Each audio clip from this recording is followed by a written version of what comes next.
Venture capital, part two. So, we're on the second stage of our journey.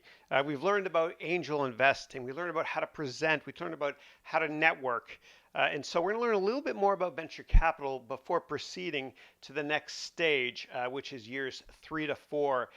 And so, we're going to learn a little bit more about venture capital this class, and we're going to talk about the history of venture capital, which is fascinating, and will give you a really good understanding as to why Silicon Valley has been incredibly innovative for many, many years. It's important to study history to a certain extent, understand what drives corporations or individuals like Steve Jobs to change the world. So let's get started.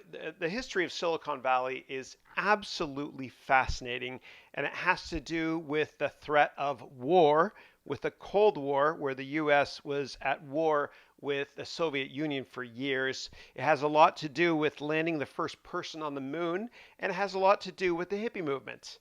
The hippie movement at Berkeley, which is a great university here in the San Francisco Bay Area, changed the world. All these elements together changed the world. And it really is fascinating. So we're going to go through this. So venture capital in America was born due to the Cold War. It's fascinating. So the DNA fabric of the United States is really based on extremes. Now, this is not a criticism, as I do love this country, but you have to really understand the history of warfare and the Cold War and the hippie movement in order to understand where innovation comes from. Okay, so there's going to be three parts to this class, or the historical side of venture capital. Part one will be about war. Part two will be about peace. In part three, I'll put war and peace together, and you'll get a better appreciation as to why Silicon Valley is a vibrant place when it comes to innovation. Okay, so let's kick it off with part one, war. So in order to really understand venture capital or innovation in general, you got to understand that the genesis and kind of historical context of all the geopolitical events that caused the venture capital sector to emerge in the first place. Okay, so American fear of Russia is the only reason that the venture capital industry exists. And I'm talking about fear of Russia from the 50s up until the Berlin Wall really fell. Now, pardon me, the post World War II catalysts, the catalyst that created venture capital is both war and peace. Which, interestingly enough, is a very famous book as well. But war and peace helped venture capital to emerge. And so fear and the Cold War really led to the creation of the internet. And we touched on this before. If nuclear bombs were to hit the center of America, God forbid, the East Coast would still be able to communicate with the West Coast, leveraging the internet. And so the internet actually was a big government contract. In fact, a lot of the technologies we use today are due to government military weapons research, as bizarre as that sounds. I'll give you a couple of examples. So all of these brands exist because of government funding of weapons to compete with Russia. And that includes Cisco, Intel, Google, Amazon, although it's in Seattle, Microsoft, although it's in Seattle, Facebook, Uber, Airbnb, two great San Francisco companies, and even the whole notion of Bitcoin, which no one really knows where the headquarters are. But all these brands only exist because of government funding of weapons research to compete with Russia. Okay, and there's a big pushback as well on this, and we'll get to that in a second. It's fascinating. Okay, so America was absolutely terrified of Russia and Russia military might. And so what happened was America invested in weapons research, which led to the invention of many technologies. And I'll give you some more examples because this really is interesting. GPS, which we all use in our cell phones for when we use map navigation, was created from guided missile research. The database where all information is stored it exists only because of the CIA's Project Oracle, which was Oracle's first customer in the 1970s.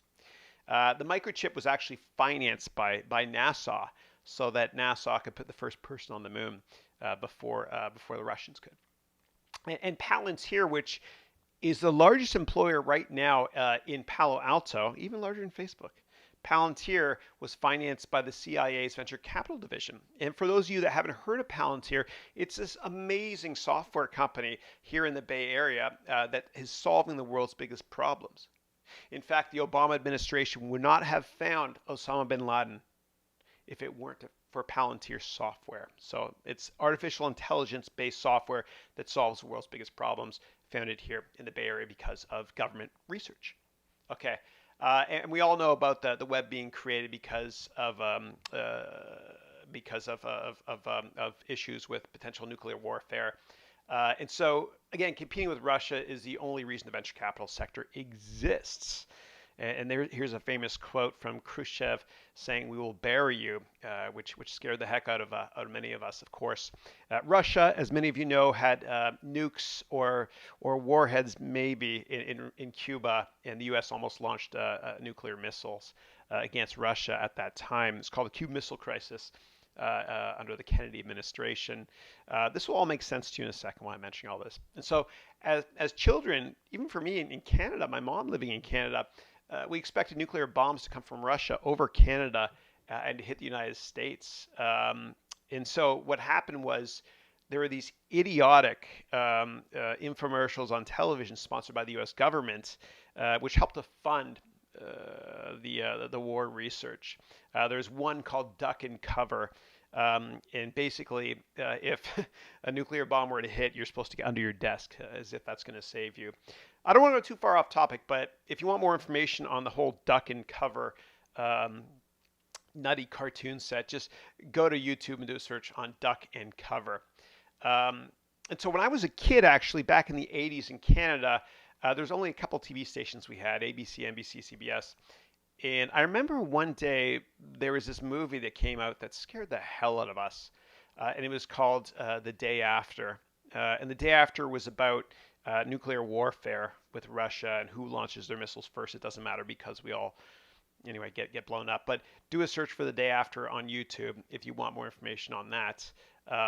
And so even the original Planet of the Apes movie, which was really popular when I was a kid, was about astronauts lost in space, and they came back to America to find that the whole country the whole world actually had been decimated by nuclear weapons. And there's one scene at the end where you see the Statue of Liberty, and Charlton Heston's on the beach saying, you bastards, you murderers, you blew it all up. And so the Cold War and competition to compete with Russia is one of the reasons that many great technologies exist.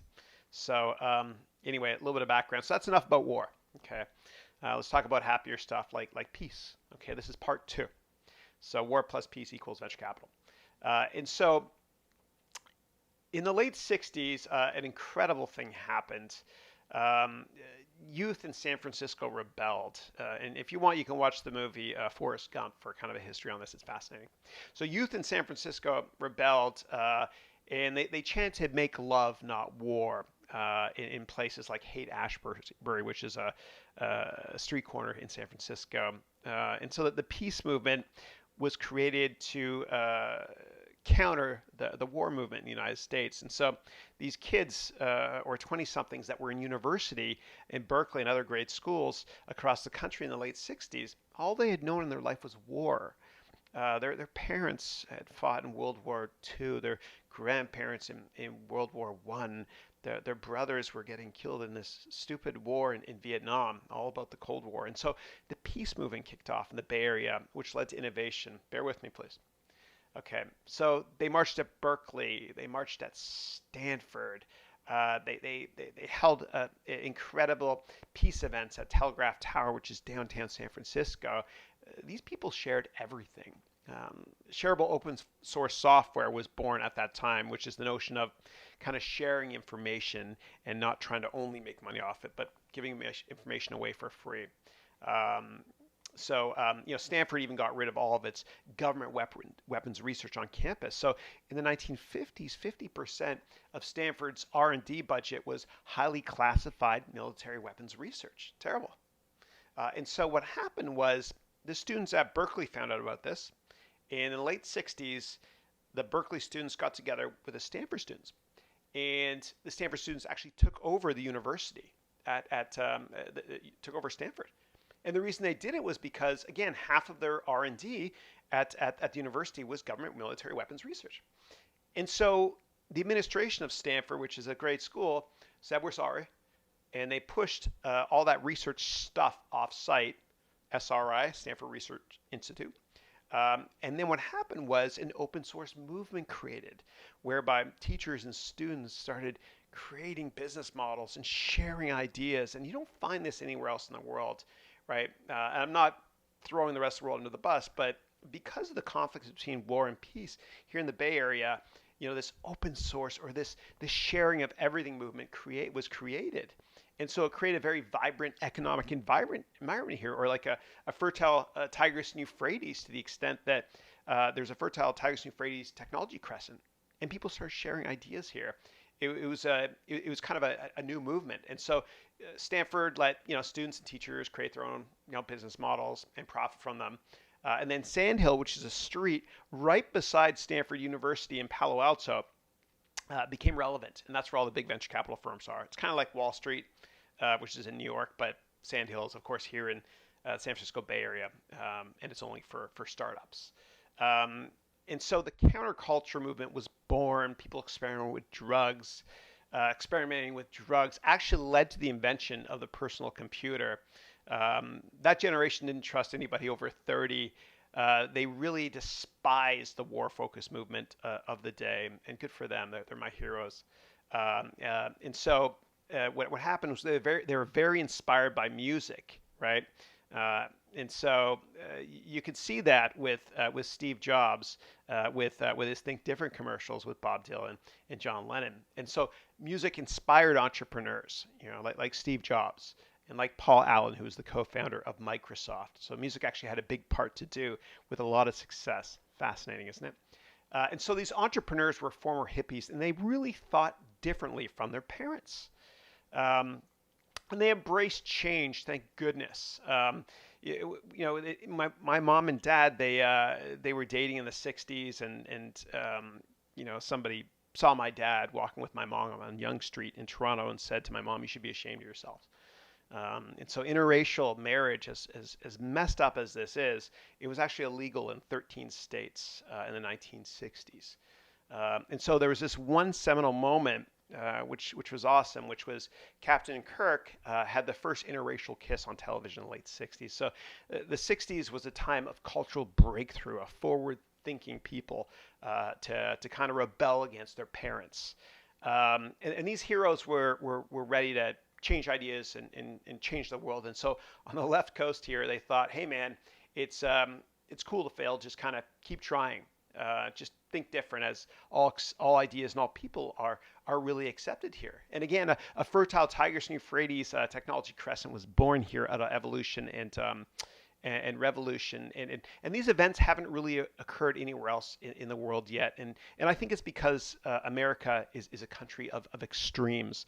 And I'm not saying that Americans are better innovators, because they're certainly not, but people that come here tend to be very successful innovating, and more than 50 or 60% of all the best entrepreneurs here in Silicon Valley were born overseas. And so I hope you understand and kind of appreciate the eclectic mix or conflict between war and peace that led to the birth of Silicon Valley.